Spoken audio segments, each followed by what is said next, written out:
네, 마지막 점은 시황역입니다. 나정환 연구원께서 오셨군요. 윤아 씨 어서 오세요. 네, 어서 오십시오. 안녕하세요. 네. 자, 우리가 6월 정리하고 이제 7월이 본격적으로 시작돼서 7월 얘기를 좀 해야 되는데요. 네. 7월 하면 뭐 서머랠리, 보통 뭐 7, 8월 서머랠리라고 여름 강세장을 얘기하는데 네. 서머랠리 얘기하기 전에 네. 서머를 어떻게 보내실 건지, 서머 베케이션 뭐 이런 거 없습니까? 서머 베이케이션이요. 네. 저는 제가 7, 8월 여행 계획은 없어요. 휴가 안 가세요? 7, 8월에? 휴가는 제가 8월 말, 9월 이때쯤에 잠깐 여행을 다녀올까. 좀 늦게 여름이 끝나고 네. 여름 끝나가는 시점에. 네, 난 안 갈 때 주로 가시는 스타일이군요. 그렇죠. 정말. 사람이 안 몰릴 때. 네. 그렇군요. 네. 남들 놀 때 열심히. 네. 윤아 씨는 잘 휴가를 갈 수 있다면, 네. 갈지 모르겠지만 갈 수 있다면 어디 가실 거예요? 저 베트남 너무 가고 싶어요. 오, 베트남. 푸꾸옥이라고. 네. 제가 전에 나트랑을 갔었는데 너무 네. 좋았었어가지고 되게 진심을 다해 말하게 되네요. 먹방? 먹방도 좋죠. 망고 먹방. 좋습니다. 네. 네. 자, 그럼 이제 그 정도 하고 7월 얘기해야겠습니다. 그러니까 7월에 뭐 기대감도 있고 이제 실적 시즌도 본격화하고 있는데 서머랠리 말씀도 했는데 7월 대체적인 전망은 어떠세요? 7월은 조금 쉬어가는 구간이 나올 수도 있다라고 생각을 하고 있어요. 예. 왜냐면은 이게 7월 달에 이제 FOMC가 이제 7월 말에 그렇죠. 예정이 예. 되어 있는데 2월 FOMC에서 금리를 2번 정도 올릴 수 있다라고 점도표에서 나타났잖아요. 네. 그렇다 보니까 금리에 대한 불확실성이 상존하는 게 이제 7월 달 이런 이 상황이고 7월 초 같은 경우에는 연준 위원들이 이제 그 발언을 FOMC의 하나요? 발언을 예. 좀 예정이 되어 있기 때문에 네. 대체적으로 최근의 발언들을 다 보면은 뭐 2회 정도 올려야 된다. 약간 매파적인 성향의 분들이 많이 말씀을 하고 계세요. 그렇다 보니까 뭐 주가 측면에서는 조금 쉬어갈 수 있는 그런 구간이 7월 첫째 주, 둘째 주 이 정도 되고 셋째 주부터는 이제 삼성 그러니까 반도체를 제외한 다른 업종의 본격적인 실적이 발표되는 그런 시기인데 그때는 또 연준 위원들이 오히려 블랙아웃 기간이에요. FOMC를 앞두고 나서 발언을 못하는 그런 구간이기 때문에 열흘 전인가 뭐 그렇죠. 네. 그렇죠. 이제 예. 7월 25, 26이 FOMC니까 네, 그 네. 전에 첫째 주에는 이제 발언들이 멈추니까 네. 불확실성이 오히려 조금 멈출 수 있고 반대로 정책 영향을 줄 수 있으니까 발언을 못하게 하는 거죠. 블랙 그렇죠. 열흘이 아니라 맞습니다. 한 10개월 전부터 못하게 해야 돼요. 그러면서 이제 7월 셋째 주부터 실적이 본격적으로 네. 발표가 되다 보니까 실적 발표하는 데서 가이던스가 어떻게 나오느냐가 좀 중요한데 좀 긍정적으로 나오게 된다면은 그 실적 모멘텀에 대한 예. 좀 주가의 반응이 더 세게 오지 않을까라는 생각을 하고 있고 그 이후에 7월 말쯤에 FOMC가 끝나면은 그때부터는 뭐 금리 불확실성이 좀 해소되는 그런 국면이니까 그때부터는 좀 주가가 다시 쉬던 게 오르지 않을까라는 생각을 가지고 있는 네. 게 7월입니다. 그러면 서머랠리가 이런 전제가 확인이 됐을 때 셋째 주부터는 좀 랠리를 기대해 봐도 좋겠다 이런 말씀이실까요? 그렇죠. 실적이 발표가 되면서 기업들이 그래도 우리 하반기에는 조금 기업의 매출이라든지 뭐 영업이익 자체가 좀 상향 조정될 거다, 더 높아질 것 같다 이렇게 발표를 하게 된다면은 실적 모멘텀 때문에 주가가 좀 오르는. 네. 그때 안정화되면 휴가 가시려고요? 주식시장이요? 네네. 좋은데요? 네. 그럼 좀 안정이 돼 서머랠리가 와줬으면 좋겠긴 하고요. 또 간밤에 테슬라의 주가가 7% 급등을 했더라고요. 네. 뭐 이 급등의 이유가 인도량이 좀 급증해서다 이런 이슈도 있던데 일단은 인도량이 급증하게 된 배경이 좀 궁금합니다. 인도량 맞습니다. 자체가 2분기에 46만 6천 대 정도로 이게 시장에서 예상하는 그 수치보다 훨씬 높게 나왔고 전분기 네. 이 수치보다도 이렇게 전반적으로 높게 나왔는데 가장 결정적이게 인도량이 늘어난 거는 가격 인하가 대표적이죠. 연초부터 테슬라가 뭐 미국뿐만 아니라 뭐 유럽, 중국, 뭐 한국 이런 데서 다 전반적으로 가격 자체를 좀 내렸고요. 보조금 효과도 이제 받기 그렇죠. 시작한 거군요. 거기다가 예. 보조금, 이 텍스 크레딧을 이제 추가를 하다 보면은 네. 가격 자체가 굉장히 메리트가 높다 보니까 판매량 자체가 높아졌다라고 조금 보시면 될 것 같습니다. 다만 수요가 늘어난 거는 좋지만 이제 가격 자체를 좀 내렸다 보니까 테슬라의 그 마진율 자체는 조금 축소될 수밖에 없는 상황이죠. 그래서 이 가격 발표를 한 게 이제 1분기인데 올해 1분기에 영업이익률이 한 11% 정도 됐는데 작년 1분기와 비교하면 작년 1분기가 한 19%. 그러니까 아. 영업이익률 자체는 좀 이렇게 내렸네요, 영업이익은. 그래서 마진이 조금 깎였다 정도로 보시면 될 것 같고 그 외적으로 테슬라의 인도량이 늘어난 건데 이거의 요인으로는 생산량 자체가 조금 많이 늘어났어요. 테슬라가 텍사스에서 생산 공장을 본격적으로 가동을 하기 시작을 하면서 네. 이번 2분기에 그 인도량도 늘어났는데 생산량 자체도 거의 48만 대까지 도달을 하면서 역대 최대 생산량을 기록을 했습니다. 그래서 네. 생산량 자체가 많이 늘어났으니까 이제 인도도 많이 했다 정도로 보시면 될 것 같습니다.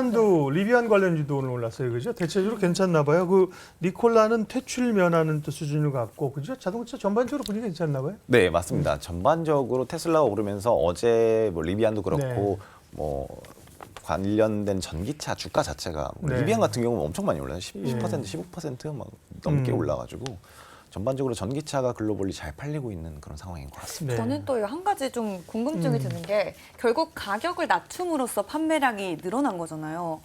근데 영업이익은 줄었으니까 어떻게 보면 그게 그거 아니에요? 그렇죠. 어느 정도 그 상쇄되는 효과가 있을 텐데 네.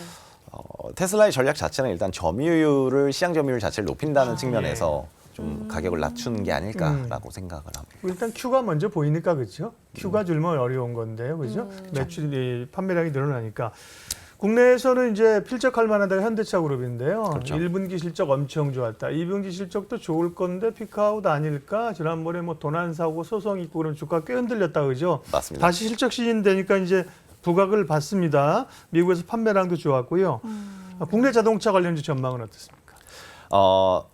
현대차, 기아차 이 모두 지표상으로는 굉장히 좋습니다. 말씀하신 대로 2분기 실적 자체는 굉장히 견조할 거다라고 네. 시장에서 보고 있고 수출 지표상으로 봤을 때도 6월달 자동차 수출이 전년 동기 대비해 가지고 58% 증가하면서 뭐 계속 자동차 수출 같은 거는 잘 되고 있죠. 네. 말씀하신 대로 2분기가 그럼 피크가 아닐까라는 우려가 있는데 3, 4분기에도 일정 부분 실적이 양호한 수준을 계속 유지될 거라고 생각을 하고 있는데 그 이유로는 지금 그 재고 수준이 굉장히 좀 타이트합니다. 현대차도 그렇고 기아차도 그렇고 이 재고 월수로 보는데 그게 한 1.5개월 정도 많으면은 뭐 한 3, 4개월 정도 이렇게 여유가 있는데 지금은 여전히 1.5개월 정도로 약간 타이트한 상황입니다. 이게 아무래도 뭐 판매가 잘 되다 보니까 이런 건데 이런 타이트한 재고 수준이 좀 이어지다 보니까 아무래도 계속 하반기에도 실적 자체는 좀 계속 잘 나오지 않을까라는 생각을 갖고 있는 결국 게 현대차는 또 이제 관심이 3분기로 가는군요, 그죠? 그렇죠. 2분기도 좋은데 네. 3, 4분기는 어떻게 되느냐?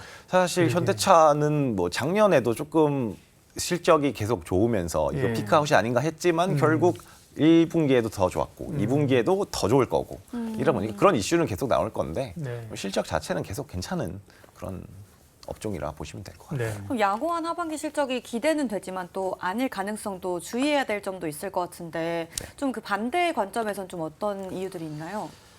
그렇죠. 자동차가 안 팔릴 수도 있겠죠. 저희가 우려하는 거는 이제 매크로 불확실성. 그러니까 전반적으로 미국 경기도 그렇고 4분기 아니면은 뭐 내년 1분기로 갈수록 경기 침체가 올 수 있다. 이런 우려들은 항상 얘기가 계속 나오고 있거든요. 그래서 만약에 진짜 시장이 우려하는 대로 경기 침체가 뭐 이번 하반기나 뭐 내년에 발생하게 된다면은 그거 발생하면 그 자동차 매출 자체는 좀 부러지는 그런 상황이 나올 수밖에 없죠. 그다음에 3, 4분기 가끔씩 빅베스 막 1조 원씩 떨어내는 거 몇 번 있어가지고 그렇죠. 네. 고민하고 뭐 그런 거 뭐 그죠? 그런 건 없겠지, 리스크 요인입니다.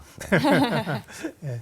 또 그리고 이제 옐런 재무장관의 방중 이슈를 앞두고 또 중국이 수출 통제 발표하는 이슈가 있었는데요. 이 배경에 대해서도 좀 설명해 주실 수 있나요? 네, 중국 정부가 뭐 어제 이제 갈륨하고 게르마늄을 게르마늄, 다음 네. 달부터 이제 수출을 제한을 하겠다라고 네. 발표를 했습니다. 이거의 배경은 사실 뭐 옐런 재무장관의 방중도 있겠지만 그 전에 지난주에 그 네덜란드 ASML이라고 중요한 그 노광 장비를 판매하는 네. 기업이 있죠. 근데 거기에서 이미 2019년부터 그 가장 첨단의 EUV라고 그 극자외선 장비, 노광 장비 자체는 중국에 수출이 금지가 됐죠. 근데 네. 거기에 이어서 그거보다 조금 수준이 낮은 그 DUV라고 있습니다.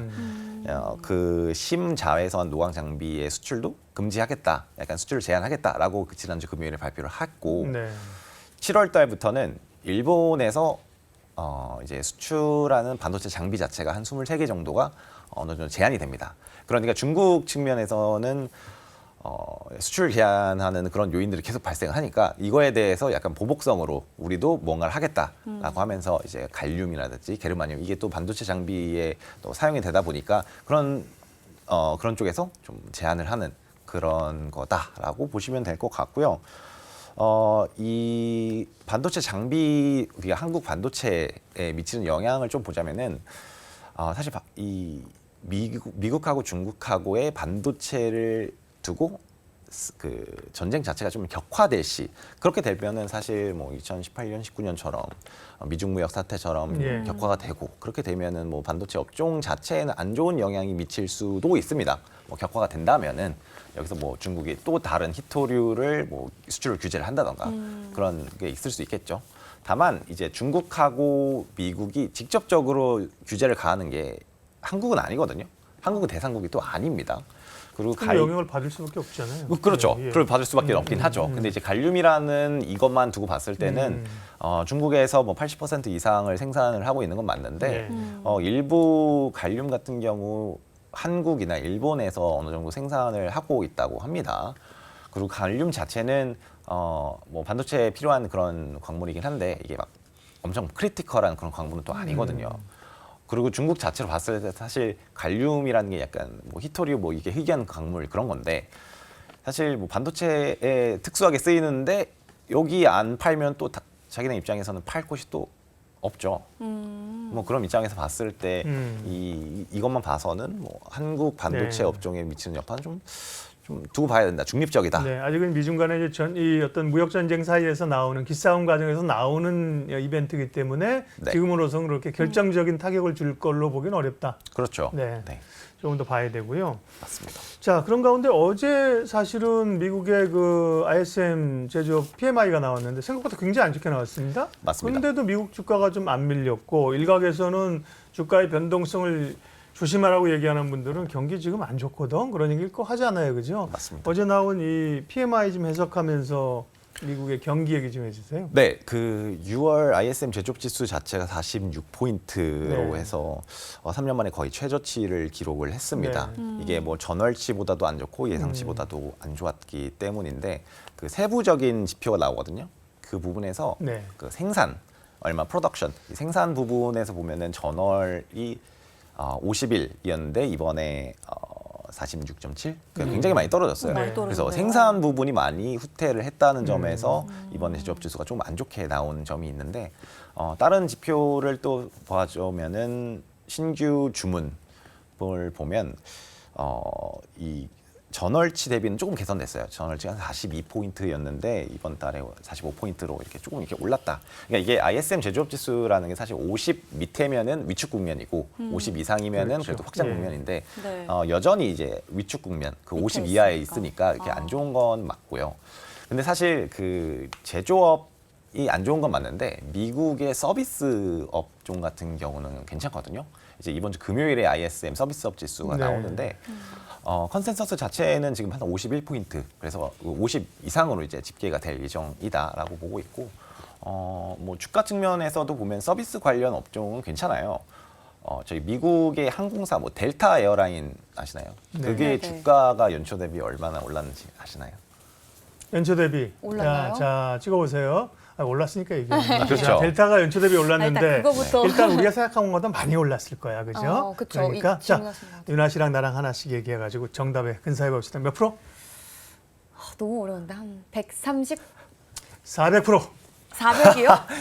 너무 많이 너무 찍으셨는데 49% 정도 에이, 올랐습니다. 제가 그래도 근접했는데요, 약간요. 맞았어요. 49% 오른 걸 가지고 말이에요. 나스닥이 한 30% 조금 안 되게 올랐는데 49% 오른 정도면 굉장히 많이 예. 올랐다고 볼 수 있습니다. 네. 네. 그래서 이 제조업은 안 좋은 건 맞는데 서비스업은 굉장히 이렇게 좋다 보니까 네. 미국 경기가 좀 이렇게 괴리가 나타나는 경우가 좀 있어요. 원래 경기 침체가 나타나면 네. 제조업도 안 좋고 서비스도 안 좋고 둘 다 안 좋아서 경기가 이렇게 꼬꾸라지는데 그런 경우는 지금 아니다. 정도로 조금 보시면 될 것 같아요. 네. 그리고 또 PC 물가 지표도 굉장히 좀 중요하게 시장이 보는 지표잖아요. 그 네. 지표는 어땠는지도 좀 이야기해 주시면 좋을 것 같아요. 네, 지난 잘 나왔죠? 네, 전반적으로 잘 나왔어요. 그래서 네. 지난주 금요일에 PC 5월 물가가 나왔는데 네. 헤드라인상으로 3.8, 네. 그 전년 동기 대비해서. 근데 그 전월에는 4.3%였으니까 이게 크게 많이 떨어졌죠. 그래서 3자를 보기 시작했습니다. 그러니까요. 우리가, 그죠? 3자를 헤드라인으로. 보기 시작했다는 점이 굉장히 긍정적이죠. 물가, 뭐 근원 물가 같은 경우는 뭐 그렇게 크게 떨어지진 않았지만 그래도 좀 이렇게 우하향한다는 그림을 보이고 있기 때문에 네. 연준의 긴축이 좀 생각보다 그렇게 강하지는 않겠다라는 점이 전반적으로 주가에 긍정적으로 작용을 하고 있는 상황이죠. 네. 지난 지표들은 이제 뒤로 한 채 앞으로도 굉장히 중요한 게 많이 남아 있잖아요. 맞아요. 특히 FOMC 의사록 공개 남아 있고 네. 또 고용 보고서 발표도 남아 있는데 사실 사람들은 결과 위주로 보는데 또 네. 연구원님이 와주셨으니까 네. 좀 특별히 봐야 될 포인트 같은 점 어떤 게 있나요? FOMC 의사록 같은 경우에는 사실 이번 6월 FOMC가 지나고 나서 뭐 파웰 의장이든 뭐 연준 이사분들이 나와서 대단히 많이 얘기를 하셨어요. 2번 올릴 건데 사실 이거는 지표를 보고 그때 당시에 가봐서 판단을 하겠다라고 했기 때문에 사실 경제 지표가 어떻게 집계되냐, 뭐 저번에 나왔던 PC 물가라든지 이번 주 금요일에 나오는 고용 물가라든지 고용 지표라든지 그런 부분이 중요한데 고용 지표 자체는 뭐 전반적으로 견조합니다. 뭐 주간 실업 청구 건수가 이제 매주 나오는 그런 고용 지표인데 그거 자체도 뭐 전반적으로 괜찮은 상황이기 때문에 고용은 특별히 우려할 만한 건 없고요. 중요한 건 이 임금 상승률. 이게 이제 물가 지표이죠. 이번 주 금요일에 발표되는 임금 상승률이 컨센서스가 지금 YY로 4.2%, 전월치가 4.3%였기 때문에 전월치보다는 조금 떨어질 거라고 생각을 하고 있습니다. 그래서 마찬가지로 물가 자체는 좀 떨어진다는 측면에서는 긍정적이다라고 보고 있고, 지금 미국 그 시장에서 7월 FMC에서는 금리를 25bp 정도 올릴 거고 9월에는 동결을 하지 않을까라는 게 지금 시장에 반영이 된 그런 상황입니다. 그렇지만 뭐 지금 연준 위원들은 또 반대로 말을 하고 계시죠. 지금 2번 올릴 거다 우리는 라고 주장을 하고 있으니까 시장하고 연준 위원들이 보는 거하고 조금 괴리가 있습니다. 예. 그래서 그런 괴리 때문에 주가는 조금 조정받을 수 있는 요인이 아닌가 정도로 생각을 하고 있어요. 네. 자, 7월에 이제 여러 이슈들을 얘기를 해봤는데요. 정리 좀 하죠. 그러면 7월은 대체적으로는 조금 제한적인 흐름으로 보셨고, 7월 상반월보다는 이제 뒤쪽으로 갈수록 좀 탄력 있게 갈 수 있다고 하셨는데, 네. 삼성전자 실적도 봐야 되고요. 실적 시즌, 대응 전략, 관심 섹터 말씀해 주세요. 네, 우선 실적 시즌이 본격적으로 시작되는 거는 뭐 7월 중순 지나봐야겠지만 네. 이번 주 금요일부터 삼성전자 실적이 발표가 되죠. 그래서 네. 반도체 같은 경우 뭐 가장 중요한데 그거에 앞서가지고 마이크론이 실적을 발표를 했잖아요. 네. 뭐 실적 자체도 나쁘지 않았고 가이던스 자체도 그 업황 자체가 바닥을 찍었고 가이던스도 뭐 이제 바닥을 통과해서 개선되는 그런 흐름을 보일 거다라고 발표를 했기 때문에 뭐 전반적으로 반도체에는 괜찮지 않을까. 그래서 삼성전자하고 SK 하이닉스의 영업이익이라든지 매출 전망치 자체는 좀 전반적으로 상향 조정이 됐어요. 그 외적으로는 최근 1개월간 2분기 그 매출액 전망치가 상향 조정된 업종을 좀 보자면은 상사 자본재, 네. 뭐 결국 뭐 네. 방산이죠. 네. 방산이고. 뭐 IT 하드웨어 이런 쪽이 있고 영업이익 전망치가 상향 조정된 업종으로는 상사자본재 역시 있고 보험 있고 IT 하드웨어 정도가 있습니다. 그래서 뭐 반도체 소부장 이런 업종들이 될 수가 있겠죠. 그래서 이런 업종들을 좀 이렇게 주목해서 봐야 된다 정도로 생각을 하고 있습니다. 네. 네. 자, 7월 한 달을 이제 어떻게 대응할 것인가 흐름들과 네. 함께 섹터, 관심 섹터 이야기까지 해서 마무리를 하고 저희는 이제 들어가 보도록 하겠습니다. 윤아 씨가 네, 맡아주시죠. 제가 마지막 역을 잘 정리하도록 하겠습니다. 네. 오늘도 좋은 이야기 감사합니다. 들어가십시오. 네, 얼른 퇴근해 보세요. 가시죠. 이로운 경제 채널 EBC